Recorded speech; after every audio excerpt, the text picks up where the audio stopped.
Inside of today's video, we're going to be taking a look at the most balanced brawlers within the meta right now. So a lot of you guys ask what the best brawlers are. A lot of you ask what the worst ones are. We've already covered that. And now people are asking which are the most balanced. So these are going to be the brawlers which I don't think will receive any type of balance changes, and they tend to have a lot of weaknesses but also a lot of strengths as well. So perfectly balanced in my eyes. So before we jump into it, make sure you're using the create code. That'd be greatly appreciated. Without further ado, let's hop into it. So first up on the most balanced brawlers in the game right now, we have Nita. So Nita at low trophies is really dominant, especially in game modes like Heist, but I think within a competitive meta, Nita is really balanced. So if anything, she's actually perfect. I think she's got two very usable gadgets, and also both star powers are usable depending on her game mode. And then also she's really strong in particular game modes like Brawl and Heist, and in particular like Sneaky Field, Pinhole Punt, maps with a lot of grass or a lot of walls. But of course there's still some weaknesses to Nita. So beforehand, the main weakness used to always be to break her walls. She of course lacks range, so that's why you can only use her in limited game modes and maps, but no specific maps she can really dominate. So she sits near enough midway through the meta because her range really does stop her from becoming a much better brawler. Okay, so next up on the most balanced list we have Tick. So Tick, another brawler which lower down a lot of people just seem to always pick whenever I'm playing with randoms, whether literally any single mode. I see so many Ticks, but for me, I think he's a perfectly balanced brawler because he's not too oppressive at a competitive level, and he's somewhat strong at the lower level. But for me, he's pretty easy to counter because all you have to do is be really aggressive, try and get into his face, and it's pretty hard to hit Tick shots when someone is up close to you. So as well, he's really strong in game modes like Bounty and Knockout, and then I don't really see him competitively viable in any other game modes. So he's got his strong game modes, he's got his weak game modes, and then also he's definitely got different ways to be countered, but he's also really strong against certain brawlers as well. So for me, he's really well rounded, and I don't think he'll be receiving any balance changes in the near future. So next up on the most balanced list we have Carl. So Carl is a brawler which is pretty strong within the meta, probably top 20, but the reason why he's balanced is because he has glaring weaknesses. So for me, there's a lot of counters to Carl, but then there's a lot of brawlers he counters as well. His flying hook is probably the most unbalanced thing about him, but it's pretty hard to actually balance that gadget because by the way you balance this gadget, you make Carl pretty weak, right? Because if you touch his range, he'll literally become one of the worst brawlers in the game. So I think in his current state, he's pretty balanced, but if we're talking in the past, you probably wouldn't think he was that balanced because he goes from like one of the worst to one of the best brawlers pretty easily with a few balance changes. But overall, he's just pretty strong depending on who's actually playing him. If you're a really good Carl, you can absolutely pop off. So next up on the most balanced list, we have Nanny. So Nanny is another brawler which I don't think will receive any balance changes just because of how strong she is on certain maps. Within certain modes, maybe if certain maps get taken out of the game, she probably will receive some type of buff because she isn't really the best on a lot of maps, right? It has to be really open like Shooting Star, and then even then sometimes she can get pressured quite a fair bit. But just because of how much she counters long range brawlers, I think she has a perfect place within the meta. I don't think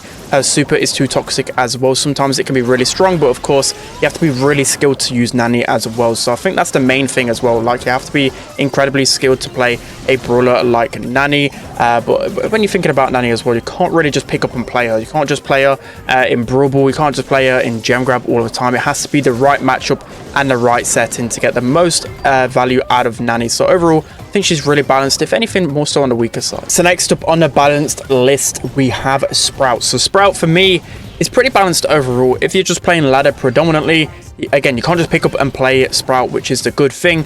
But the reason why he's so balanced is because in Power League as a last pick, he's always somewhat of a threat because he's such a good counter pick brawler. So I'm talking about when you consider enemy composition and there's multiple squishy snipers, also squishy brawlers, Sprout can literally dominate entirely. So you've always got to be careful of Sprout on a lot of different game modes and maps in case your composition gets countered by him. So that's why he's a pretty balanced brawler overall. In the right hands, he can absolutely dominate, but whenever I'm looking at statistics, especially on ladder, he always has one of the worst win rates just because on ladder, you know, everyone uses mortars, everyone uses all these tanky brawlers, so it's actually pretty hard to push him, especially on game modes like Brawl. But Bounty, Knockout, he's gonna absolutely dominate, especially with the right composition. So next up on the balanced list we have Gray. So Gray, before the balances, he was probably the best brawler in the game, just literally due to the fact that with your teleport, you could teleport your whole team and just destroy people within a click of a button. It was insane. So right now, I put him somewhere middle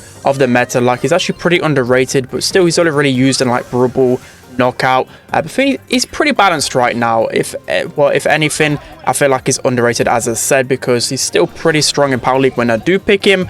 But overall in competitive, doesn't have the highest pick rates, especially he's strong against brawlers that are pretty weak. So the brawlers that he can free tap pretty easily, because all you need to do is make sure that below a certain amount of HP, below like 3,500, and you can just teleport in and 2-tap them so quick and they can't even reply. So I think Gray right now is really balanced. He's got 2 good gadgets, 2 decent star powers in the right situation. So for me, he's balanced. So moving on to the next balanced brawler, we have Amber. So Amber always seems to be this weird brawler that comes and goes out the meta. Sometimes she's really underrated, sometimes she's just barely ever picked, and it's pretty strange. I can never put my finger on it, but she's like a brawler like Lola as well, which she doesn't receive any balance changes, but then just becomes stronger sometimes. So for me, Amber, she can be really strong in some games like Hot Zone, where her super can really just dominate the zone, of course, because if they want to go inside of a zone, they're going to be set on fire and you get really good value. Or sometimes Amber can be really dominant on certain maps like Double Switch, for example, or just any map with a lot of grass, because she's going to get a lot of value out of a fire. But then you can't just play Amber everywhere. You know, she's not strong in knockout or bounty, not really used in Brawl too often, maybe on pin or punt sometimes.